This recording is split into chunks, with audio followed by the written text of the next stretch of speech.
to it. But if there are any other questions that come up, I think we'll have time to discuss them tonight. But I do want to start by thanking you all. Since this situation's happened, I've been incredibly proud and humbled by the response that you've all had to the pandemic, and that's from every single support worker, including the support workers who just started a week or so ago, to the office staff in the back end who've had to adjust their work-life balance and home environment to be able to work from home. You've all been incredibly resourceful, incredibly professional and very supportive. And I think ultimately that's shown in the supports that you've been providing to the clients, which is our core business. So I do want to give you a really big heartfelt thank you for everything that you've done so far. But from that, I do want to make sure you continue to feel supported and safe in the environment that you're in. So I want to talk through a few things that we've done, and I'll just go over some of the questions that we've been given so far and some of the things that we're going to talk about. So I'm going to break it down into, first I'll talk about some practical stuff that we're doing that might help you over the next couple of weeks. Then we'll talk about some service delivery issues, and I'll hand over to Katrina and Laura to talk about that. We'll then talk about some funding, because we had a couple of questions around funding and resources. And then we'll talk about what happens if you have cancelled shifts or reduction in shifts, and the opportunities that we might be able to provide from you from that. And then we'll open it up to any other questions that you have. But as Jen said, there is the chat function in Zoom, that if something comes up while we're talking, shove the question on chat and we'll manage that towards the end of the session. I'm going to only try and keep you an hour at the most, if that's okay, but that depends how much you all want to talk. So where are we at the moment? We are currently business as usual as best we can, in that we're still continuing to provide short-term accommodation, community access shifts within the remit of government legislation, and we've overhauled all of our carer supports to move them online for the time being. And I think we've got Ruth and Julie here that I can see in Zoom. If they want to jump in and talk about that later on, Ruth or Julie, you're more than welcome to do that. But we've transformed all of those services. Where business is still as positive as it was previously, we're not experiencing a significant drop in requests for service delivery, but there are individual occasions where clients are cancelling longer term notice due to their own restrictions.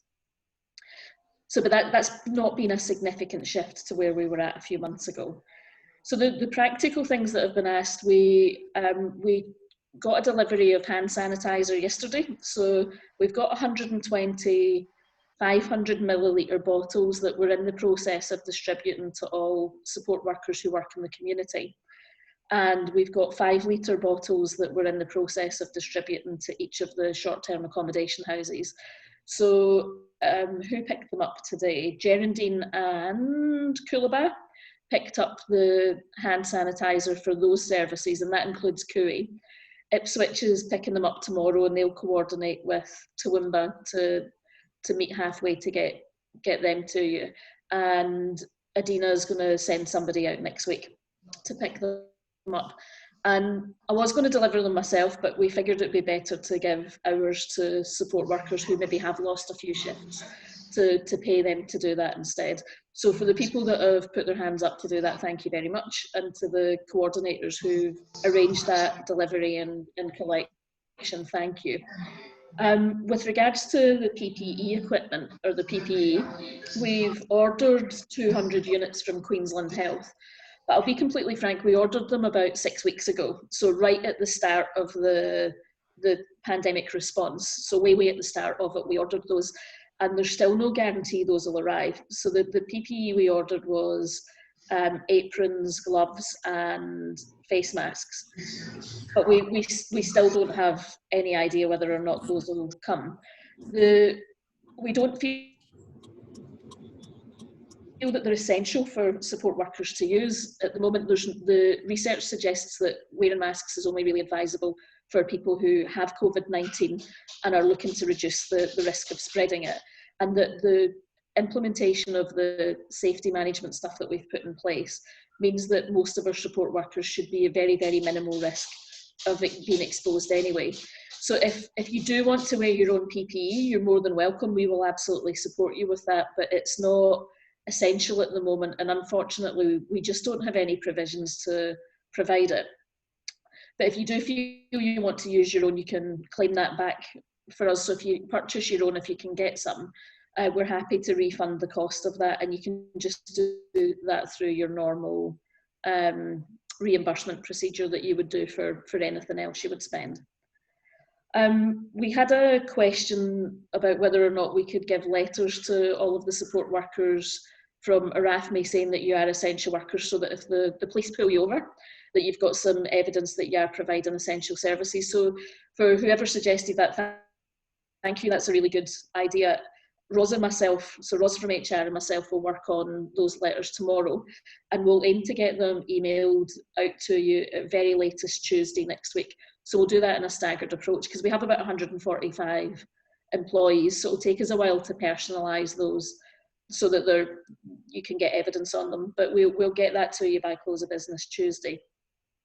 There was a question about if somebody gets pulled over by the police and the police don't believe that the person's an essential worker, and what happens if they might get fined. We're not aware of any cases where that's actually happening, if people are able to provide legitimate evidence. But if there is a situation where you're feeling uncomfortable, my direct mobile number's on my email signature, and there is somebody during office hours who answers the Arafmi normal landline. So the police can contact them for advice, and we'll provide that you are an essential worker during office hours, and they can call me outside of office hours.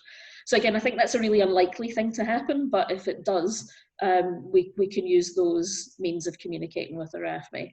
And if they still don't do that and you get a fine, come and talk to us, and we'll support the process of how we challenge that. Okay, the other suggestion was around regular communication to all staff. I completely agree, and I think what we've tried to do so far is give you the balance of regular communication with information, but not flood you with information so that it becomes either overwhelming or not important because it's just happening all the time. If you feel we've got that balance wrong, please let me know and we can increase our communication. And that can either be from myself in terms of what the organisation's doing, or it can be from your direct line managers or somebody from the management team. But please email me feedback if you think it's not enough, and we can up the communication.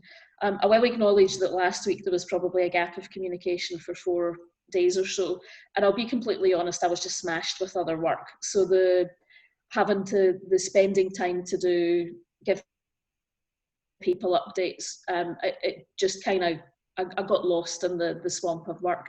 So I recognise that 4 or 5 days is not an appropriate time to leave you without information. And I'll make sure as a team we do something every couple of days to let you know what's going on.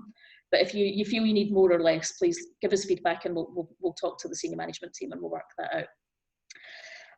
One of the practical questions, so this is the last question on the kind of practical side of the organisation, is the question around what do we do if a client or member of staff does actually become unwell with COVID-19. Now, at the moment, I'm really pleased to reassure you that that's not happened. We have had 2 people become unwell and get tested where it's not necessarily been COVID-19, but it's been other issues. We do have a strategy in place that if somebody becomes unwell, we have a mapped out strategy for how we engage employees, how we engage clients that employees may have worked with after potential contact. And we'll work closely with Queensland Health around contact tracing, which would be the procedure if somebody does become unwell. So I'm not going to go over that in significant detail tonight because I think it could get really laborious and messy going through the whole mapping of what we would do. But I do want to reassure you that we do have a fairly structured plan in place that we'll follow if that does happen.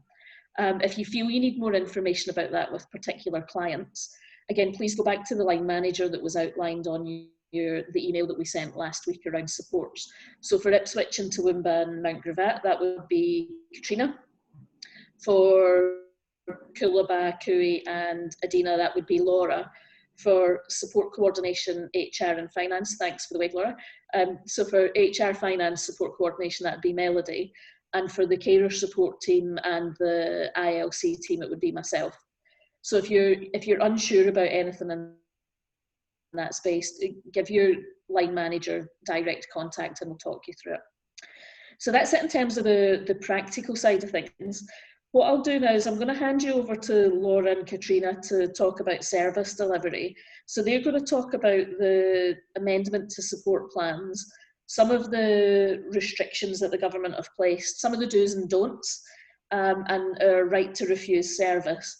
And once they've done that, we'll talk a little bit about cancelled shifts. So Laura and Katrina, I'm going to put myself on mute at the moment if you two are comfortable to talk through that. And if anybody's got any questions as that comes up again, please use the chat function at the bottom of the screen. Nobody's used it so far, which is great, which means you probably don't have any questions, but feel free to use it if we're not being clear enough. So Laura and Katrina, I'll hand over to you now. Okay. Well, if you like, Laura, do you want to go through like the government regs and whatnot that are the don'ts or things we need to be mindful of? And yeah, well, yeah. The current recommendation is just about, I guess, home confinement. So is that the direction is for everyone to be staying at home where possible, and the only exceptions to that is for essential purposes, which is shopping, accessing essential goods or services, medical treatment or other healthcare services, exercise, preferably in your local area, work or study if it can't be done at home, visiting close friends or family, compassionate reasons, caring for immediate family members, or things like attending court or assisting with investigations with law enforcement and that sort of stuff. And I think most importantly, avoiding injury or illness or escaping risk of harm. So I think it's important to just highlight that the people that we're working to support, those recommendations still do apply to them. And so we do have an obligation to be trying to support them to understand that, to keep them safe, and also not feeling that if they're asking for us to do something that's outside of those essential reasons to be living in the home, that we do have a right to question that and to not be a part of that as well. Yep. So Katrina's done a lot of work in thinking of how we could to sell that to people in a less negative manner, and sort of things that we can do that are still in line with people's goals, but is also keeping those restrictions in mind. Yeah. So we've actually been working with a marketing team, thanks Jan, and we've been putting together a bit of a simplified list for the clients about what we can do as far as our alternative supports and what our supports might look like during this time. So yes, we can still take them shopping, but we're going to make sure that, one, that they're not in a high-risk health category. So anyone that you are supporting that's got any pre-existing health conditions or immune deficiency diseases or diabetes, respiratory conditions, elderly, any of the categories we've already sort of outlined in the past. If your clients are experiencing those things, we're not going to be taking them out into the community. That's just the bottom line. But we can find alternatives. We can go to the shops for them. We can also help them with online shopping and make sure that there's some home deliveries brought in. We can help them with their medication. There's a lot we can do around actually going out in the community on the behalf of our clients and making the risk to them much lower. And of course, we're still always practicing the social distancing rules while we're out in the community. That's really important, and that we're practicing hygiene as much as possible. It will be really helpful when we get the hand sanitizer. It'll make you feel a little more secure about getting out there and getting amongst people and having to touch different items like shopping trolleys and things like that.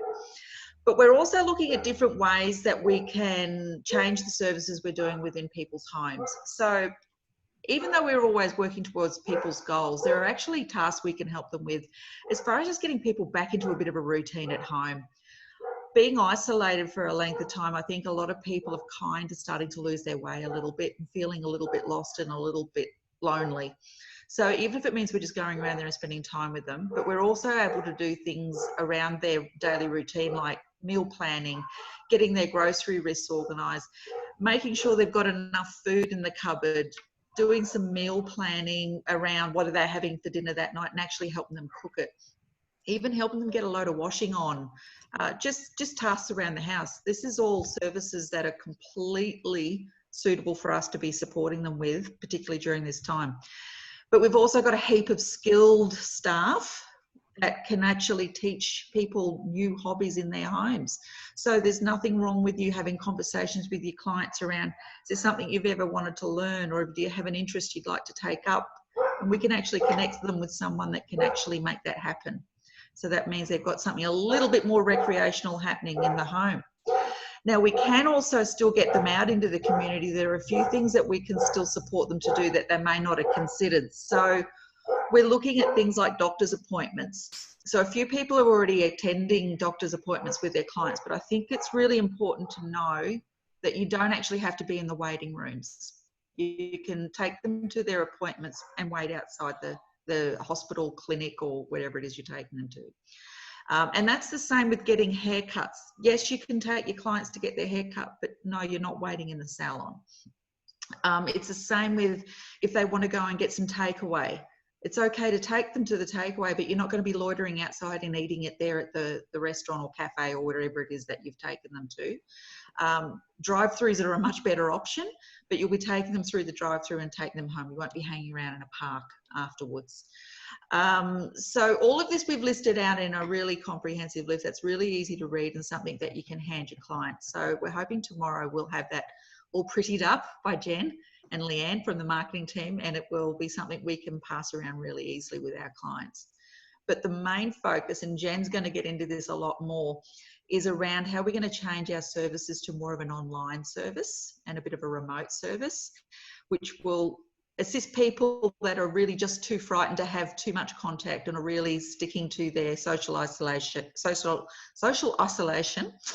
But it means we can introduce a whole new level of support, and I think that's really exciting. I think that's where all of us can get our thinking gear on and think about how else can I provide support for people. So it's positive stuff, and it's new and it's exciting, and I think it's something we should all really get our heads around. Cool. Thanks, Katrina. Jen, before we go to the online stuff, there's a couple of questions that have come up in the chat. So I think it's worth having a look at them while we're still on this subject. So thank you for your questions, Kelly, Linda, and Kerry, and Senga and Troy. Really, really good questions. So the questions are, how do we support a client that doesn't allow us to enter their home? Now, I think as Katrina mentioned, there will be things that we can do outside the scope of somebody's home, such as essential services in the community or doing practical tasks on their behalf if we can. But if the client's not allowing us to enter their home, I think that's worth a conversation with the coordinator to help explore with the client why they might not want us to enter their home. Is it a mental health related issue? Is it a family related issue? Is it privacy? And it could be a whole bunch of different things. So I think that's a good opening to generate a conversation with the client about redeveloping their support plan. Now, that's not the perfect answer of here are the black and white things that you can do, but it does give you some guidance on you can do the things outside, or we start to have a conversation about redeveloping the support plan.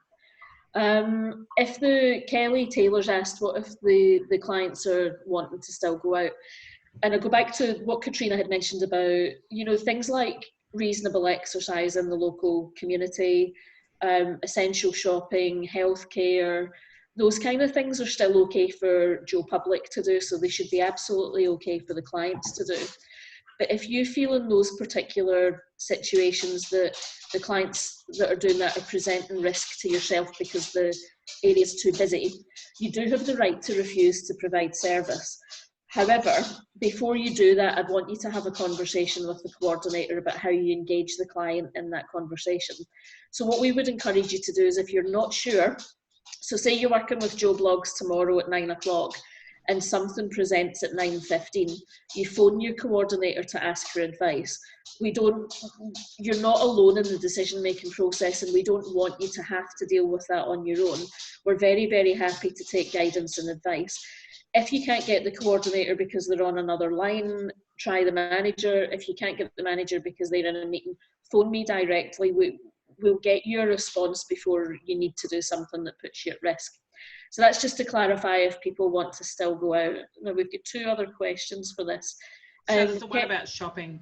Yeah. So yes, we if we are shopping for clients, we do have a money handling form. Laura, was that form distributed to everybody yet, or has it? It was handed out to our coordinators or facilitators, program facilitators, a couple of weeks ago. So if you have not received a copy of that and it's needed for your client, definitely get in touch with your line manager, the program coordinator that you are working under, and they should be able to provide you with that. Yeah, cool. Okay, thanks, Laura.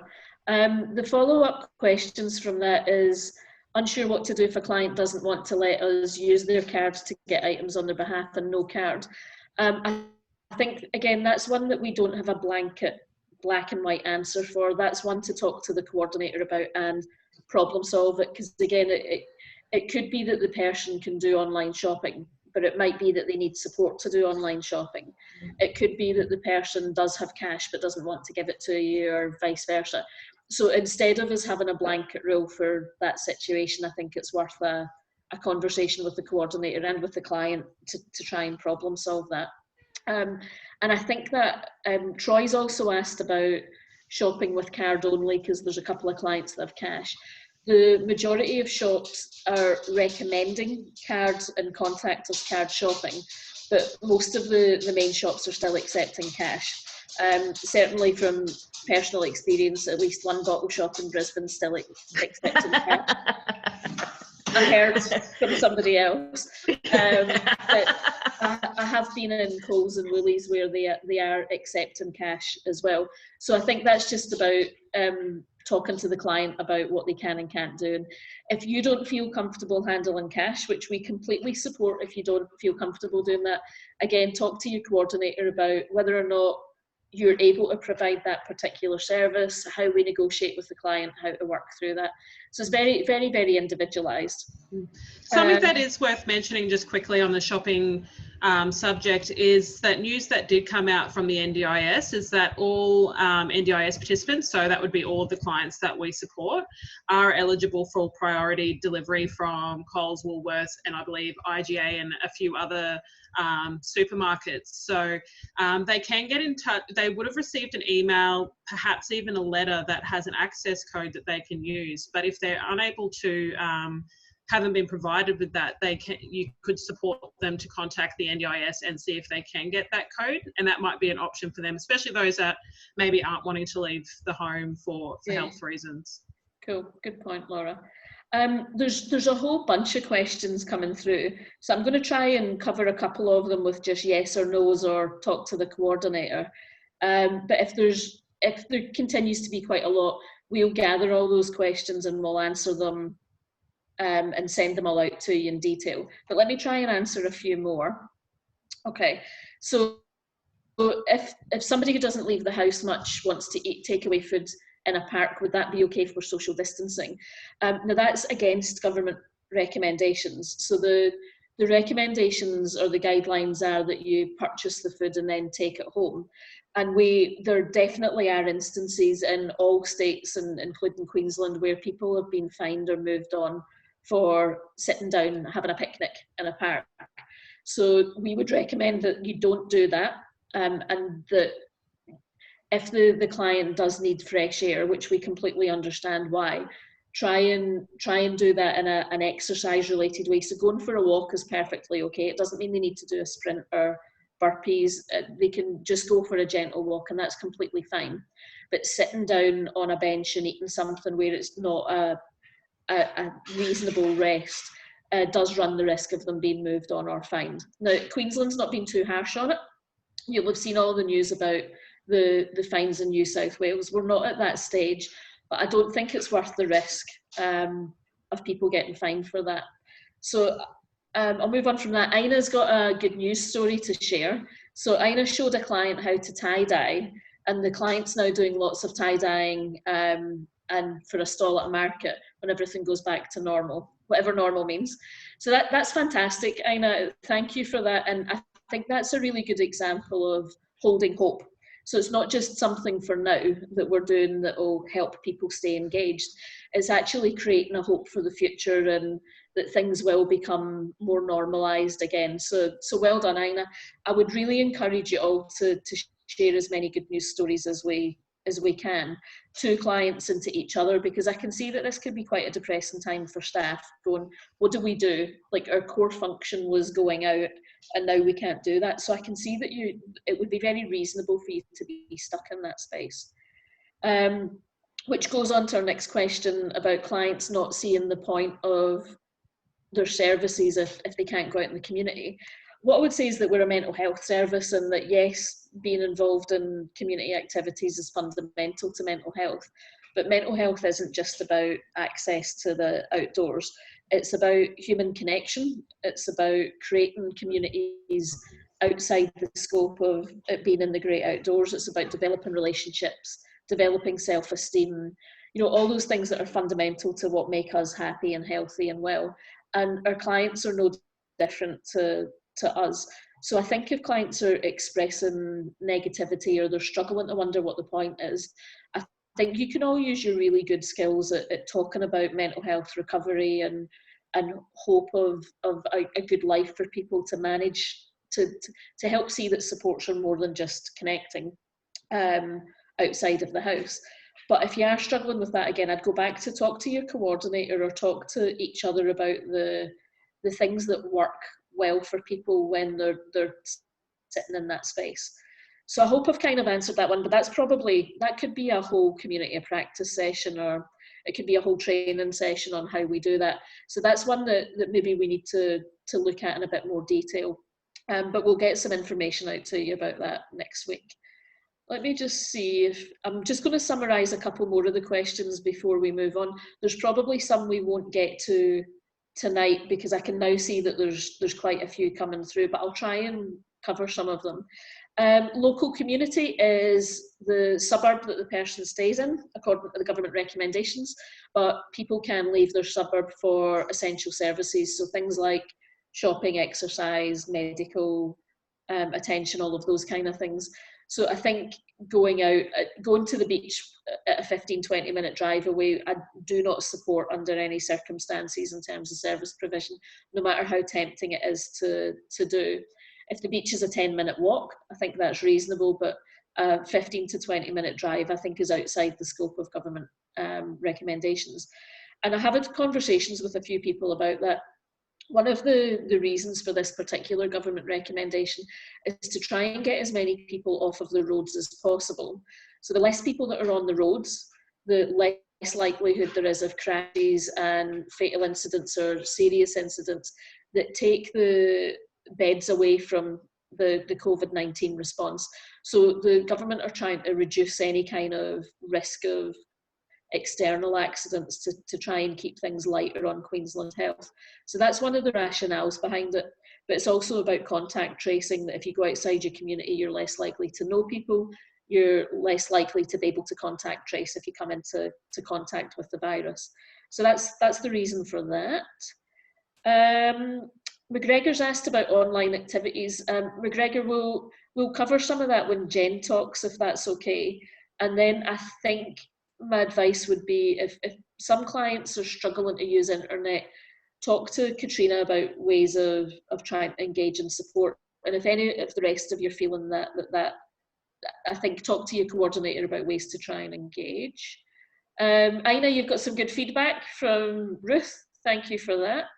Let me see if there's anything else. Oh, some people looking at keyboard and Auslan. Well done. Is that Senga? That's fantastic. Kerry. Lots of places are telling the clients that too, when they go in there, that that they can have meds delivered. Yeah, Kerry, that's a really good point. And all medication can get delivered at the moment, so if that is an option for people, we would encourage that. There's also some mention of things like card games and, but I'll let you all scroll through those. I'm just trying to answer the questions that you've put up. For medical appointments, so the question from Joe is if it's just medical appointments, we can wait outside. If it's a client's first counselling session, can we go in and support them? My immediate response to that is I don't think that's an appropriate use of support worker role. It would be very, very unusual, and I'd be surprised if a counsellor didn't push back on that unless the person had some cognitive issues that needed some support for the counsellor to identify. But generally, if a client's going to visit a counsellor or a psychologist, even for the first session, I don't see that within the scope of an NDIS support worker role to engage in that. But it can be that you can wait outside for when they're ready to come out to offer moral support. If anybody disagrees with that, I'm completely open to being challenged on that one, but I would ask that you go to Katrina or Laura to get a bit of advice on that specific area. Senga, are we okay to have lunch at a park if we're in the car park to get them out of the house if needed? It's a good way of trying to get around the rules, but again, people have been fined for sitting in a car park having lunch. I don't know if it's happened in Queensland, but it's definitely happened in New South Wales. So again, my advice would be I'd probably try and avoid that where possible. I appreciate that if it's raining, there might be things that you want to try and do to get people fresh air, but that's generally not something that's encouraged. The current rule around fishing. So Kenny's asked, what is the most current rule around fishing? I've heard it's been classed as an essential activity. Can we take the clients fishing? I don't know. Does anybody have an answer to that one? I actually looked into this one myself. So if it's for the purpose of getting food, then yes, but recreational fishing is not permitted. But then again, you would say, well, I plan on eating it. Yeah. Maybe I'm just a terrible fisher and I haven't caught anything yet. It's I think that that's the recommendation. I'd probably say no. But if that's what you're reliant on to eat, then that's when they're saying it's okay. Yeah, it's a tough one to prove. Yeah. Yeah, I wouldn't begin to try though if there's a fine on the cards. Okay, thank you. We're nearly at the end of these questions. So we've just had a couple of clarifications on things. So Jo's clarified that when we were talking about counselling, she actually meant speech therapy. I do think that's different. So I think if it's speech therapy and the support worker has the relationship with the client where it's important that they have that kind of handover and connection, then that's absolutely fine and no problem at all, but make sure you practice the 1.5 metre rule of social distancing. And Bradley, thank you for contributing that counselling sessions can be online now, and absolutely we'd encourage that where possible. David Austin's the bearer of doom and gloom. Over Easter, a lot of tickets were written for loitering in the parks. Yeah, and I think I would be better safe than sorry and try not to do that where we can. We don't want to see anybody getting into trouble or being financially disadvantaged.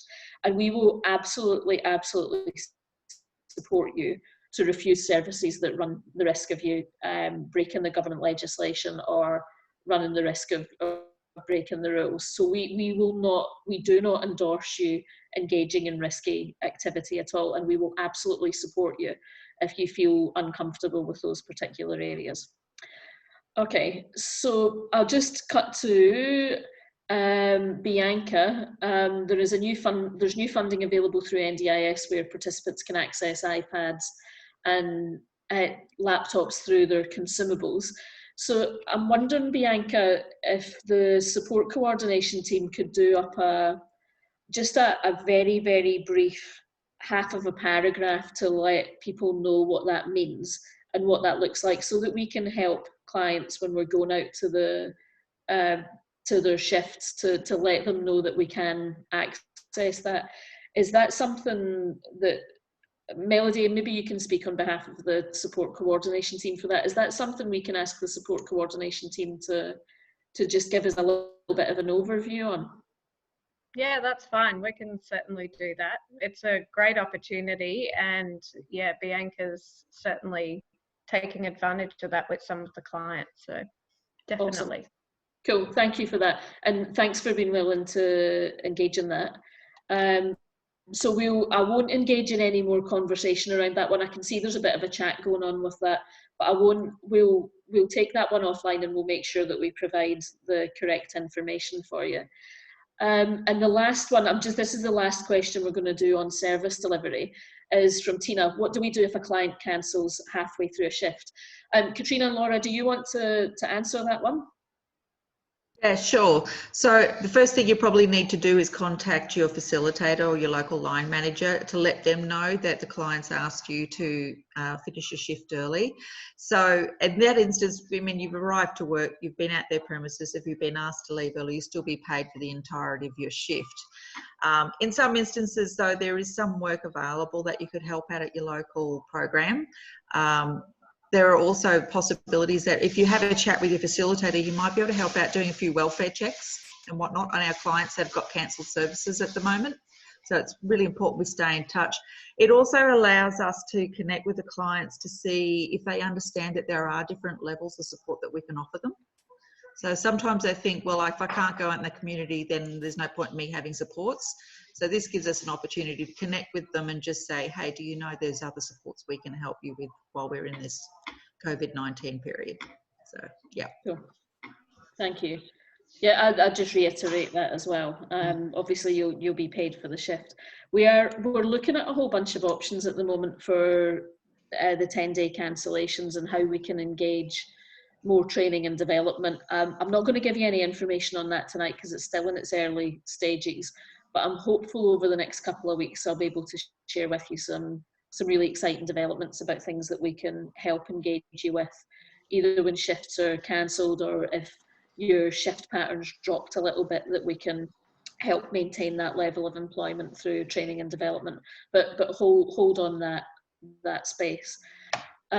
So we've got some we have had a couple of technology questions come through, and I guess I'll just summarize that if people are experiencing any issues around needing support with technology, I believe Mick's here tonight on the chat. We have a wonderful IT guy who's absolutely incredible at supporting people through technical issues, and that's not just fixing things, it's about helping them engage and understand issues. So if people feel like they need some additional training and support, could you please let your line manager know, and then we'll work out as a team, is there a common theme of supports that you need? Is it that you need access to IT equipment while we're doing that? Like we'll look at whatever the options are, but it'd be good to get a theme across the organisation. So just to reiterate, if you're IT challenged, and I'm a child of the 70s, so it took me a long time to get used to not typing on a proper typewriter. But if you're technically challenged or you're lacking technical equipment, please let us know, and we'll gather that information together, and then we'll try and provide a whole of organisation response to it. So, yep, Jess has just said, sorry, Mick's just said I'm here with Jess. So Mick, thank you for that, and we'll gather all of the information, and we'll work with Mick on whatever the solution might be. Okay, thank you everybody. I really appreciate all of those questions, but I even more appreciate the problem solving things that you've come up with. There's some really good solutions there in that chat, and the offer of support to each other around trying to do things differently. It's wonderful to see you working together on that. If there's any more questions or there's comments you want to make, follow them up, and the marketing team will collate them, and we will send out formal responses to all of the things, a bit like what we did in the staff conference. When you asked a question, we would provide a response. So we'll make sure everybody gets the same information. So I'm going to move on now to funding. So there's there was a couple of questions around NDIS funding, but I thought it would be appropriate to pass this over to Melody, our CFO, to just give you a very, very brief overview of what the organisation, where we're at the moment, and anything that we're looking at. So Melody, are you okay to just give us a bit of a summary? Yeah, sure. Oh, So given the environment in Australia at the moment, we're actually faring really, really well financially and from a sustainability and stability point of view, just in terms of, you know, basic funding being maintained. So, you know, in this environment, our services are almost needed more than ever. So we're turning away people who want support coordination. You know, if we can try and set up our support working operations so that we can deliver as much as we can, you know, online or through a modified face-to-face, it means we just carry on business as usual. So we with the board have been looking at all sorts of options in terms of taking advantage of the various government stimulation available, and where we can, we will. So the NDIS has been incredibly supportive in providing a cash flow injection to us a couple of weeks ago, and also essentially applying a 10% levy on all NDIS services, which we'll use to ensure that we can remain sustainable over the next couple of months as we ride this out. So yeah, we're in a really good position to sort of cover the next few months and see where things go, and also just support you through the different ways of working that will come up. Yeah, does anyone have any questions on that part?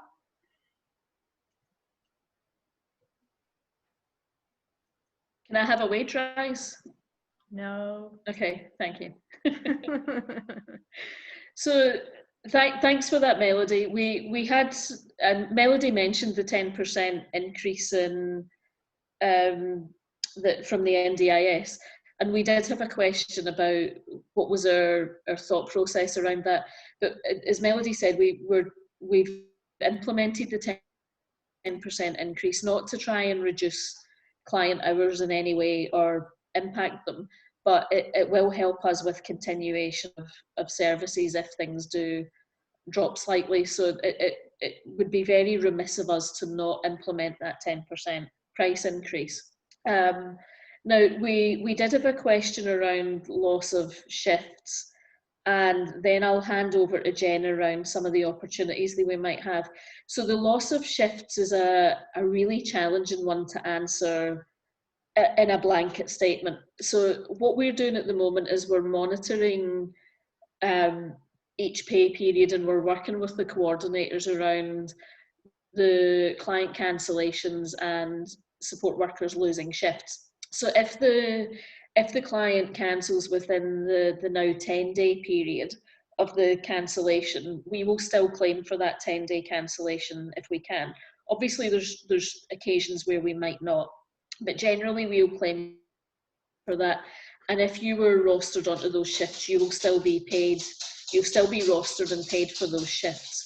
But what we will try and do is provide alternate activities for you to engage that time. And I'll get Jen to talk about those in a minute. If you've lost shifts not through cancellation and it's starting to become an issue, we need you to contact the line manager that was outlined in the email. And I'll reiterate the line managers. Sorry, my dog might need out for a wee, but I'll keep an eye on that. So for Ipswich, Toowoomba and Mount Gravatt, if anybody in that programme is experiencing any kind of financial hardship, difficulties or concerns, you talk to Katrina. So go directly to Katrina Bell, and her contact details were on the email we sent last week. For Cooey, Coolabah and Adina, go to Laura directly. So don't go to your coordinator, not because they're not wonderful, but because Laura's got direct line of sight to myself and Melody around the finances. So you go to them directly and we'll work out a one-on-one strategy with you. If it's support coordination, HR or finance, go to Melody, and carer support team or ILC, that's directly to myself. I can't give you a broad range of examples about what we would do, but I absolutely guarantee that we will sit down with every single one of you individually and work out the most appropriate and supportive strategy for you moving forward. So I don't know what that looks like, but we'll definitely work on it. So I cannot be any clearer than that. If your shifts are dropping, you're struggling, contact us and we'll work with you to resolve it. So in terms of if your shifts are dropping through cancellations or other areas, Jen, can I hand over to you now around some of the really exciting and wonderful ideas that you've got to do that? And while you're doing that, and thanks everybody, no, I'm not whisking eggs, my dog needs his toenails cut. I'm going to put my microphone on and I'm going to let him out for a pee. So Jen, are you okay to go over this for the next few minutes? Sure. So hi. So I sent out we sent out an email this afternoon about some staff-run activities. If you have any hidden talents or you would like to run any of these activities, and yeah, please get in touch. We'd love to hear from you. We'd love to offer our participants, I suppose, a calendar of events that they can choose from to sort of get away from this social distancing that we have to adhere to at the moment. But yeah, just to create a bit of fun.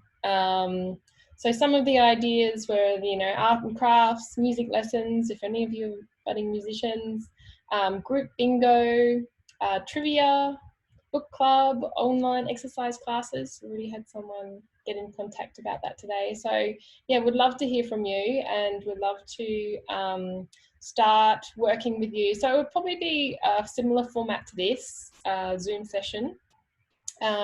We might cap the classes to say 10 people, so it's not too overwhelming. And we'd sort of see it work in the sense that either you'd be there assisting. So for anyone else that wanted to participate in the session, you'd actually assist somebody to do that. But yeah, I think it's a great opportunity if you just wanted to put on an activity, and would love to see it. So Irene's back. Stewie's outside. No, he's here still. He's settled down a bit though. Cool. So we've got Laura. You've talked about things like a Zoom choir and that's great, yeah. Things like guitar lessons. Absolutely, these are all wonderful ideas. I remember the overwhelming fear and excitement when I saw everybody at the staff conference. Like you coming into the room and seeing so many people together was scary at first, and then it was just so incredibly exciting because you all had different levels of enthusiasm and engagement, and some of you were quite cheeky, which was secretly enjoyable. And I could see 100 odd people with 100 ideas about how to engage clients in different ways. And I think as much as this is a challenging time, this is a really wonderful opportunity to get your passion out, and we will support you to develop things if you're interested and you have the energy to do it.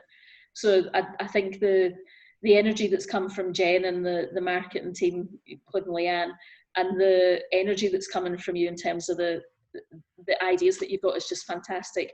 And we're ready to go with them now. We're actually ready to roll and implement things. So I'd encourage you to keep going as best you can. Yeah, we have some activities launching for the carers, and we just thought, why should we not do these for the participants and our clients as well? So let's see if we can get the staff involved, and so here we are. But yeah, there's some great ideas coming in. So if you can just talk to your line manager and just run it past them first, and then email us as well, and we'll get in contact and work out a way of getting you online in Zoom. Cool. No, thanks, Jen, and thanks for your passion with that. So we've got 5 minutes until past, and I think that's maybe an appropriate time to end the meeting. But I'm going to open it up now. Does anybody have any comments or really burning questions that they want to ask that can't wait till tomorrow or can't wait till next week when we send out guidance. I'd be really keen to hear if there's something that's really troubling you or worrying you. So I don't know if people want to chuck it on chat or they want to open up their microphones and have a free-for-all. Does anybody have any comments or concerns that they want addressed? Right, never mind about unmuting the microphones. Let's do that. let's try the chat first.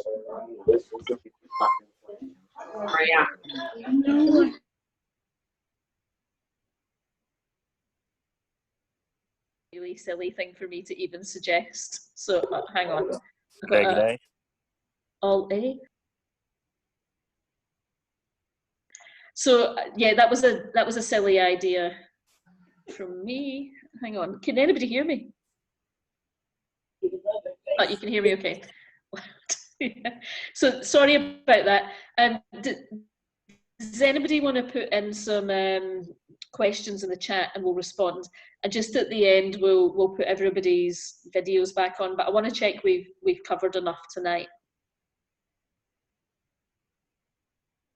Mine's not more of a question. It's I don't know, Irene. A lot of people are saying the information that I'm getting from a lot of my co-workers, my cohort, is that, you know, we can't take them out, and we have spoken about that.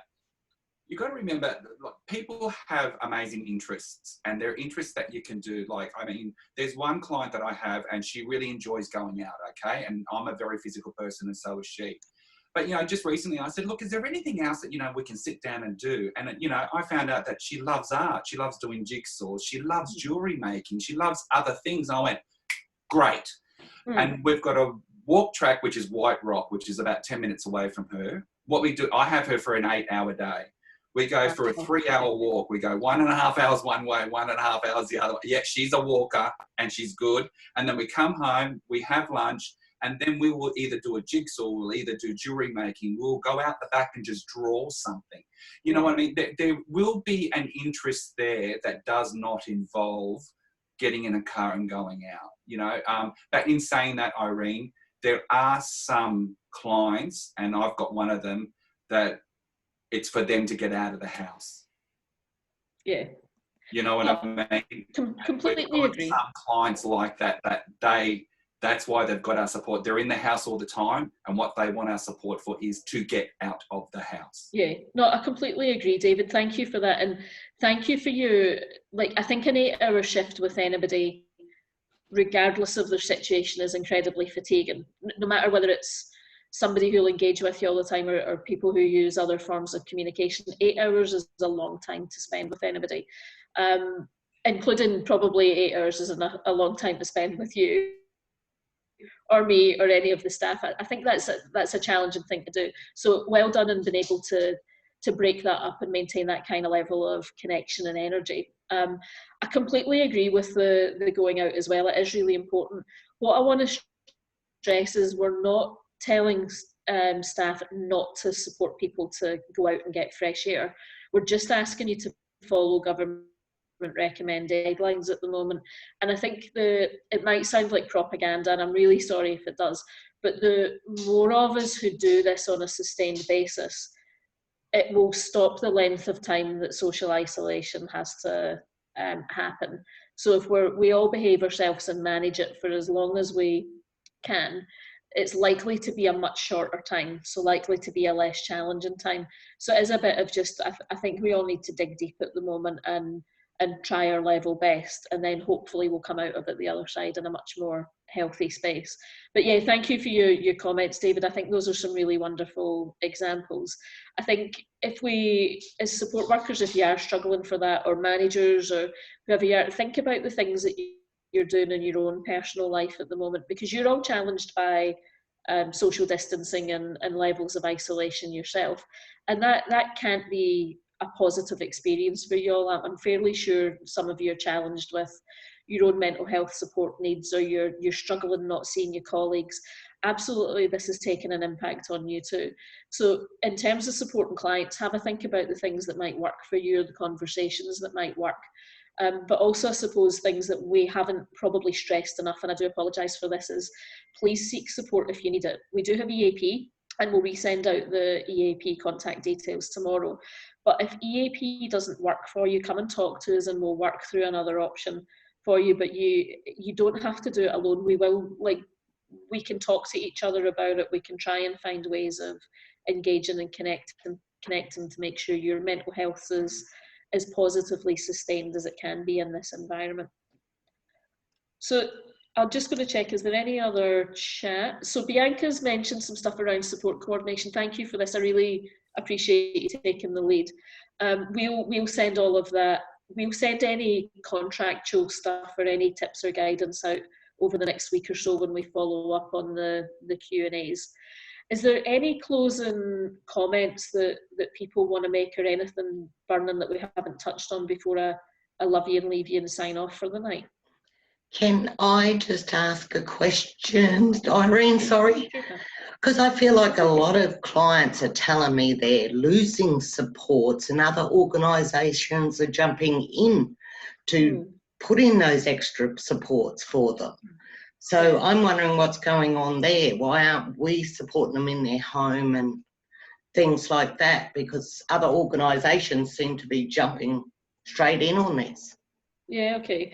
So Pam, thanks for raising that question. The short answer is we haven't intentionally removed supports from anybody, but we are very clear on following the government guidelines, and that's around your safety and client safety.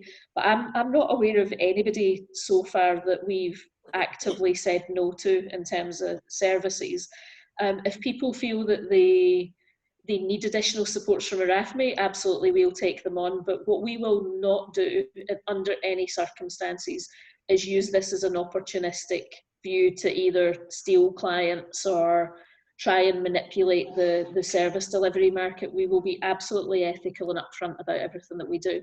But if people want our supports, I think it's a really good opportunity to provide them.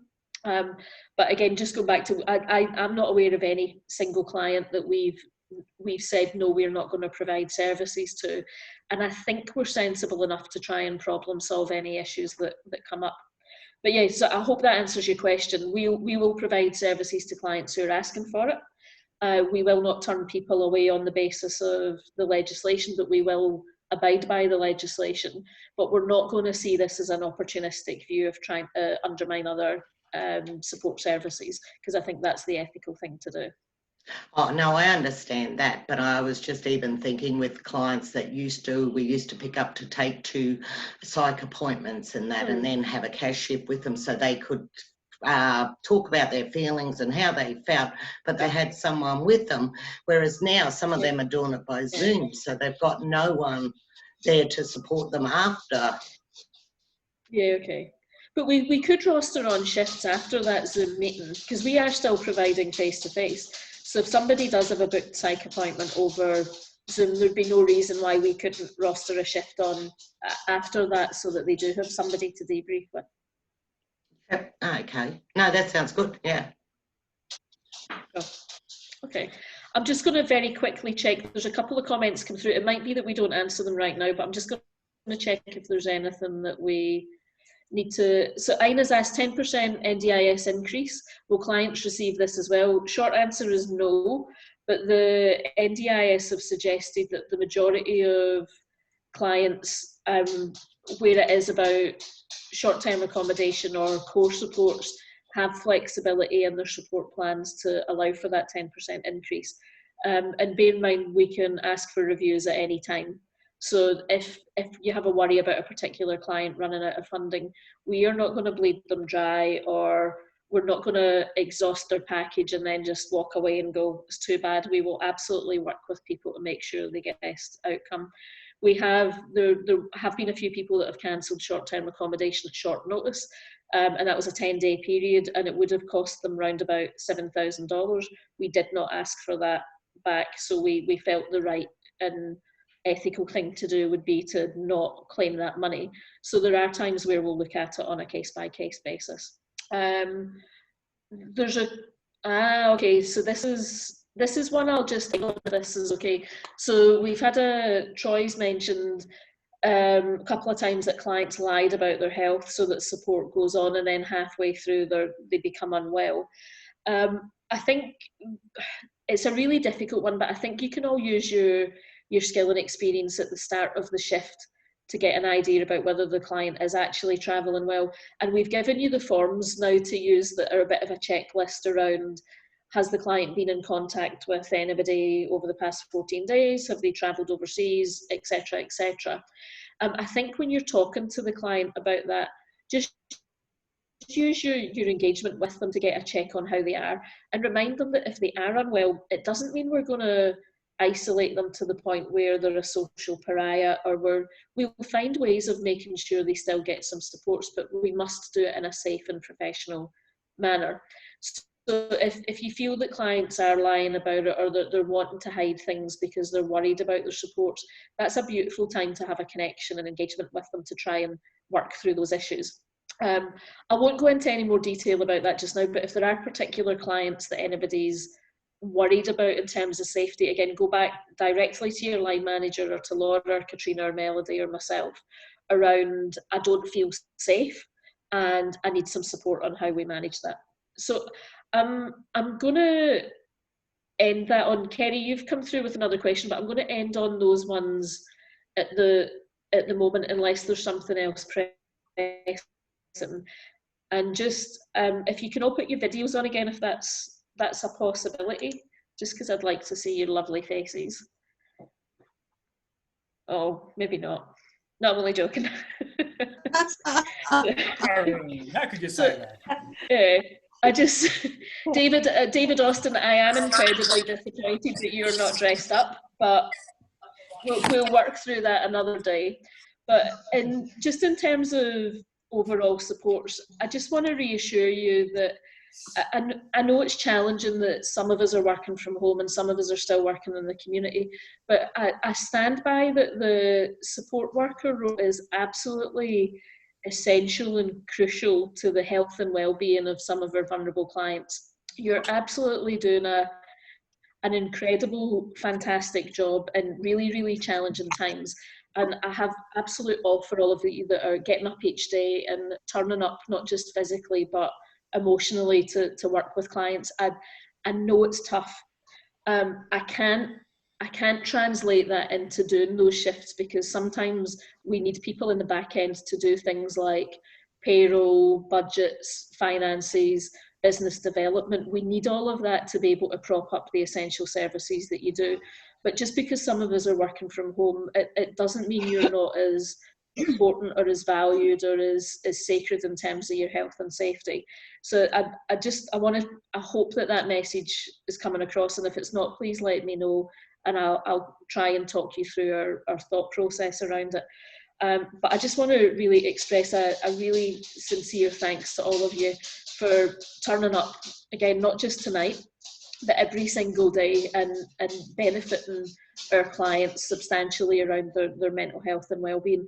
I've absolutely no doubt that over the past couple of weeks, your connection with some of our clients is not just been positive for their mental well-being, it's probably saved some lives in terms of making sure they're free from harm, neglect, or abuse. So I really, really appreciate everything that you're doing. And I do want to say thank you for taking the time out tonight to come and connect with us. If you feel this is valuable on a more regular basis, I am super up for it. Stewie, my dog, is super up for it. He'll be whipping up the omelettes in the background. If you feel this kind of thing is something that you need, yeah, I read those messages. I'm absolutely happy to engage in that. I don't think my time is any less important than yours. I'm very, very happy to, sorry, I don't think my time is more important either. I think we're all on an equal standing, and I'm really happy to support that in terms of whatever we can do. So unless anybody's got anything else to say, I'm going to wish you a happy and healthy good night tonight. I might actually hand over Jen, Laura, Katrina and Melody. Do you have anything else that you want to just add to the team before we say good night to everyone? The only thing I wanted to add, and you've already touched on it, Irene, is that I just want the support workers to understand that they're essential to the supports of our clients. They're as important as AMBOs and medical officers and everybody else that provides those really important services. And I don't want you to underestimate the importance of your role. Without you, it's not just the organisation that suffers, it's the individuals in the community. So I just wanted to acknowledge how important everybody is. Well said. Thank you. Thanks, Katrina. Laura, do you have anything you want to add? Yep. That's okay. Jen, anything you want to add before we... No, we'll be putting a few things up on the staff page at the back of our website, this video included. So we'll send around that link again in case you've misplaced it, like we have sometimes. But yeah, just a few of the forms and other sort of reference points is just one place to go. Cool. Thanks, Jen. Melody, any parting words from yourself?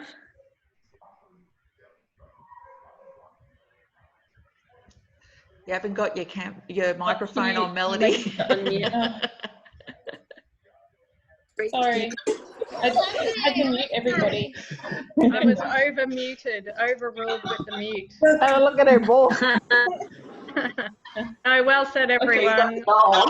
Okay. We're all on now. Yeah, everyone's You unmuted it all. Yeah.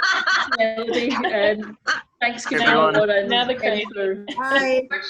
Organising this. Everyone. If anybody else has a puppy, please get them on screen now. Oh, she's got two. Marie, you have two puppies. That's so cute. No, I'm in a meeting. Thank you so much. Have a really I get my lovely night. cat. Going to get a cat. Okay, Jerry. David on Looks like shift. the Brady Good night, Bunch. everybody. Thank you. Bye. Good night. I'm going to stay on till you all get home safe. So. Bye. Wait, Bye. so Maria's on online now, showing everyone her puppies. Maria, I want one. They're available. Go with them. David. The mini, Is that a fox? Are they German? Kitty. That's not a cat. no, That's a panther. Oh my gosh. That's a big cat. Oh my god, Pretty kitty. it's The huge. main coot. Everybody, good night. Bugger off. Look at the fur on that one. Go home. Stay in touch, and I'll talk to you and see you all soon. Thanks, everyone. bye. Thanks. Good night, everybody. Bye. Everyone. Bye. Oh my. From McGregor and Cindy to What do we do? Just go up to that.